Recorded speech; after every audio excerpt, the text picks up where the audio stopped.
यासिर पीरज़ादा का कॉलम जन्नत में जाने का तरीका। मेरा दूर पार का एक दोस्त है। साल 6 महीने में एक मरतबा उससे मुलाकात हो जाती है। जब भी मिलता है तो ऐसे लगता है जैसे रुई ज़मीन पर उससे ज़्यादा खुश कोई आदमी नहीं।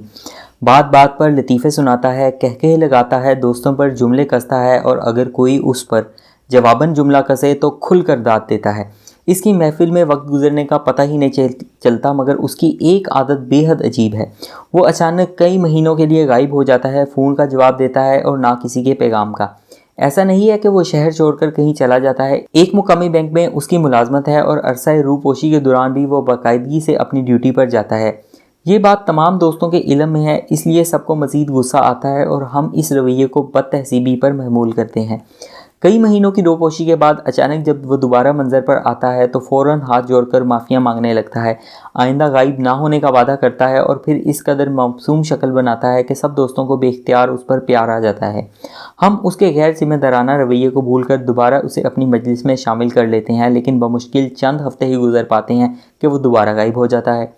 ये तमाशा काफ़ी अरसे से चल रहा है। तंग आकर अब तमाम दोस्तों ने इस बात को नाकाबिले इस्लाह समझकर कबूल कर लिया है।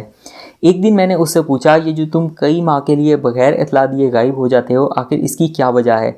यकलख्त उसके चेहरे पर संजीदगी तारी हो गई और खिलाफ़े तवक्के उसने बात बदलने की कोशिश भी नहीं की। कुछ लम्हे वो खामोश रहा और फिर जो उसने मुझे बताया वो कुछ यूँ है।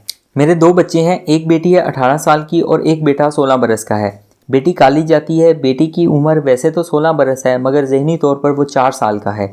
जब वो पैदा हुआ तो चांद का टुकड़ा था, मगर जब कुछ बड़ा हुआ तो हमें पता चला कि बोल नहीं सकता और ज़हनी तौर पर नॉर्मल नहीं है। आम बच्चों के निस्बत वो बहुत हाइपर था, निचला नहीं बैठ सकता था। जो चीज़ उसके हाथ में आती उसे तोड़ देता, कभी मेज़ पर चढ़ जाता तो कभी अलमारी पर। हमने घर की हर चीज़ उसके डर से छुपा दी कि कहीं वो अपना नुकसान न करवा बैठे। इस दौरान हम मुख्तलिफ डॉक्टरों को दिखाया। हमें भी आखिर पता चला कि हमारा बच्चा ऑटिज़म का शिकार है। बाज़-औक़ात ऑटिज़म की एक शक्ल ADHD भी होती है, जिसे attention deficit hyper activity disorder कहते हैं। डॉक्टरों की राय में हमारे बच्चे में इन बीमारियों की इलामत पाई जाती हैं। कोई पीर, फ़कीर, हकीम, डॉक्टर, जोगी, साधु बाबा या साहिब कश्फ़ो करामात बुज़ुर्ग ऐसा नहीं जिसके पास हम अपने बच्चे के इलाज के लिए नहीं गए, मगर कोई अफाका नहीं हुआ। एक मरतबा हमारे दोस्त ने किसी फलाही इदारे में भेजा जहां ऐसे बच्चों की थेरेपी की जाती थी। मैं बेटे को लेकर वहां गया, मगर उन्होंने ये कहकर लेने से इनकार कर दिया कि आपका बच्चा तो बैठता ही नहीं, इसकी थेरेपी कैसे करें। हम वापस आ गए। 2 साल पहले अखबार में मुकम्मल सफ़े का एक इश्तिहार देखा जिसमें किसी डॉक्टर ने दावा किया था कि वो ऑटिज़म का शिकार बच्चों का शर्तिया इलाज कर सकता है। मैं और बीवी आस लगाकर उस डॉक्टर के पास पहुंच गए। डॉक्टर ने पूरे इत्मीनान के साथ बच्चे का चेकअप किया और हमें बताया कि सिर्फ 3 हफ्ते के लिए बच्चे को रोज़ाना टीका लगाया जाएगा, जिसके बाद वो इंशाल्लाह बिल्कुल नॉर्मल हो जाएगा। 3 हफ्ते के इलाज के 3 लाख रुपए बनते थे। हमने जैसे तैसे करके वो अदा किए और बच्चे का इलाज शुरू करवाया। हस्बे मामूल एक रोज़ मैं अपने बेटे को डॉक्टर के क्लिनिक में टीका लगवाने बैठा था कि अचानक महकमा सेहत के एहलकारों ने वहाँ छापा मारा और क्लिनिक सरबमोहर कर दिया। डॉक्टर को पुलिस ने गिरफ्तार करके ले गई और इसके खिलाफ FIR दर्ज कर दी कि वो जॉली डॉक्टर है जो बच्चों को अफ्यून के टीके लगाता था। आप यकीन करें, उस रोज़ मेरा दिल किया कि मैं चीख चीख कर फरियाद करूं।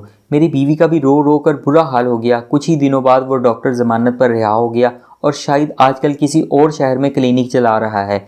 मेरा बेटा अब 16 साल का है। वो बगैर मेरे नहीं रह सकता। मेरी बीवी और बेटी उसे नहीं संभाल सकते।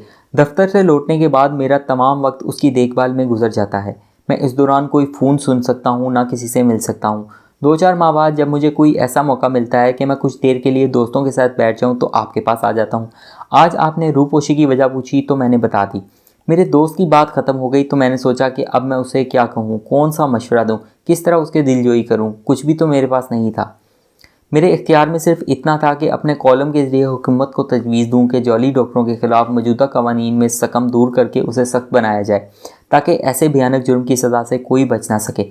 दूसरी दरख्वास्त मेरी इस मुल्क के साहिब हैसियत और दर्द दिल रखने वाले लोगों से है कि अगर हो सके तो ऑटिज़म का शिकार बच्चों के लिए कोई अदारा बनाए जहाँ ऐसे बच्चों का इलाज हो सके।